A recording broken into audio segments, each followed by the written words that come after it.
The Canon RF 35mm f1.8 was one of 4 lenses announced alongside the EOS R all the way back in 2018. Now it has taken me way longer than expected to get my hands on this lens, but I finally did, and that is what we're going to be talking about today. Where does this lens excel? Where does it fall short? And 6 years after its initial announcement, how has it held up? Let's get into it.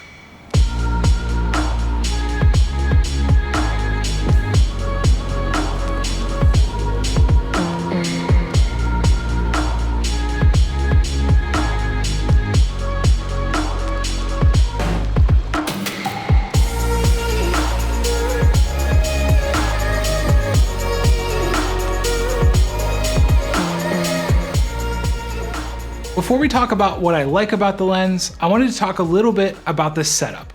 Right now, I'm currently being filmed on an RF 35mm at f2.8.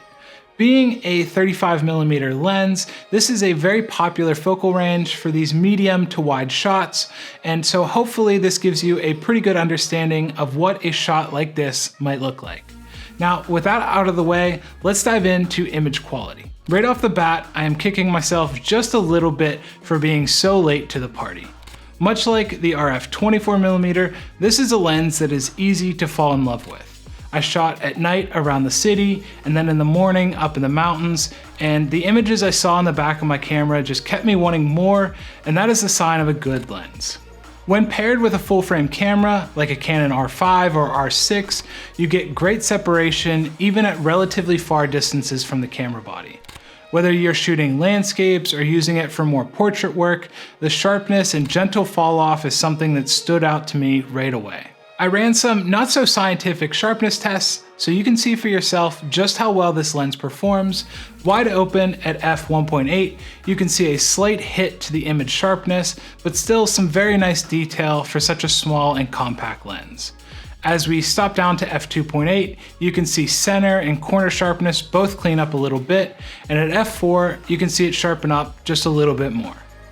Overall, I found the sharpness to be more than good enough throughout the entire f-stop range. Most of the time I found myself either shooting wide open or stopped down to f2.8. Something to note, and maybe you already picked up on this, when shooting wide open at f1.8, there is a little bit of haze with this lens, but it does clean up considerably by the time you hit 2.8. And in my time shooting with this lens, it really didn't affect the sharpness or the final image at all, but it is definitely a characteristic of this lens.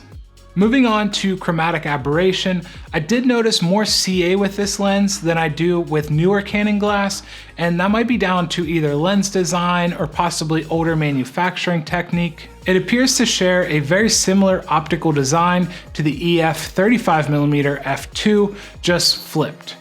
The older EF version had a large front element and a small rear element, whereas the RF version has a small front element and a large rear element.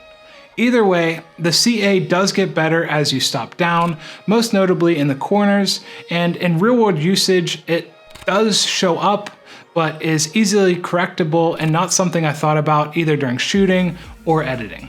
Autofocus is handled by an STM motor. This has sort of become the norm for Canon on these more budget-friendly primes, with the higher-end USM motors being used almost exclusively on L series glass. In short, it gets the job done. Focus is snappy, although not always quiet in photo mode. The barrel does protrude from the front of the lens when focusing. This is most evident when shooting close to the lens, and in day-to-day use, I never really noticed this.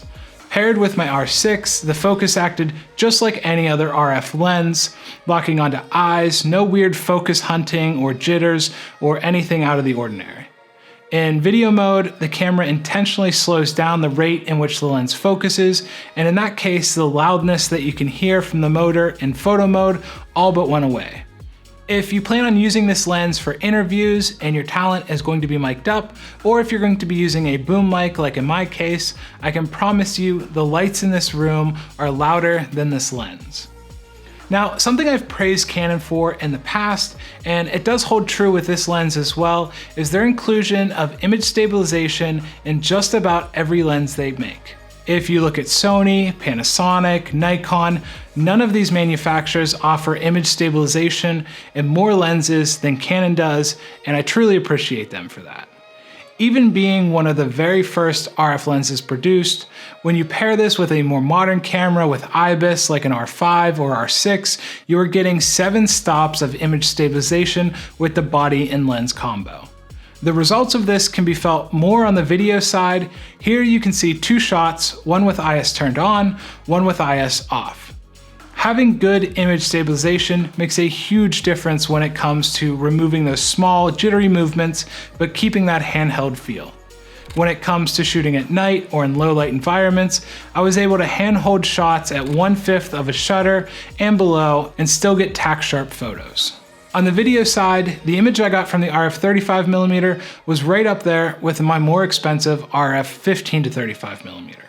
Having stabilization, I was able to handhold every single shot, adding in subtle movements without needing a gimbal or a tripod. Having a fast f1.8 aperture, I was able to keep my ISO low when shooting at night. Although this does mean you're going to need some pretty strong ND filters during the day if you want to shoot at f1.8 and keep that 180-degree shutter. Something that I really enjoy when using these smaller Canon primes is their size and weight.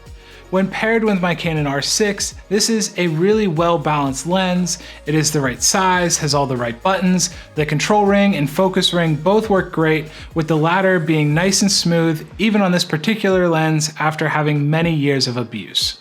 In total, I shot for close to 6 hours in single-digit temperatures, and while this lens is not rated for those conditions, it never fogged up, it never froze up, and the ring stayed smooth and easy to work with the entire time. Truly a professional grade product at an affordable price. Now, with all of that being said, would I recommend this lens? I think for a lot of people out there, this might very well become their favorite go-to lens.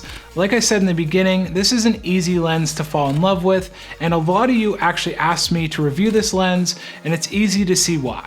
This is a great lens at a great price that produces a great image, and if that is something that interests you, then I could see you really enjoying this little 35mm.